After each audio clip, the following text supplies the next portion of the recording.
Saudaraku, tim bola voli putri Daejeon Jungwon Jang Rispa malang kekalahan pahit saat mengawali putaran ketiga Liga Voli Korea 2023-2024.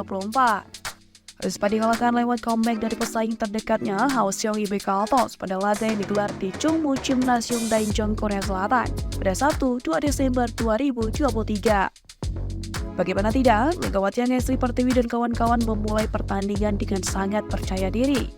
Dua middle blocker yakni Jung Ho-young dan Park Hyo-jin menjalankan tugasnya dengan baik-baik dalam bertahan dan menyerang lewat bola quick. Dua meriah Megawati Angestri Pertiwi dan Giovanna Milana juga tampil prima. Mega bahkan sempat mencetak persentase serangan sukses di atas 50% saat menyarankan 20 poin ke bidang permainan lawan. Kemenangan meyakinkan pun dicatatkan Rispa saat memenangkan pertarungan pada set pertama dan kedua. Rispa sudah dekat dengan kemenangan saat memimpin 16-14 pada technical timeout set ketiga. Sayang, beribu sayang, mereka terlena. Pelatih IBK Altos Kim Hyo-soo melakukan pergantian di lini serang dengan memasukkan outsider cadangan mereka yakni Yoo Seung. Benar saja, pemain bernomor punggung 1 itu menjadi nomor Megawati dan kawan-kawan. Yoo Seung yang menghukum pertahanan Rispa yang menjadi goyah dengan mencetak 16 poin yang seluruhnya didapat melalui bola serangan. Padahal, pelatih IBK Altos mengakui bahwa anak asuhnya sudah frustasi setelah kalah pada 2 set awal dan tertinggal 2 poin pada paruh kedua set ketiga.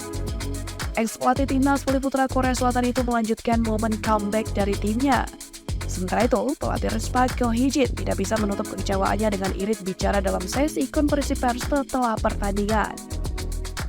Penyakit Rispa untuk mudah goyah saat tertekan kembali terulang. Begitu lawan berbalik unggul pada set ketiga, kesalahan demi kesalahan dilakukan.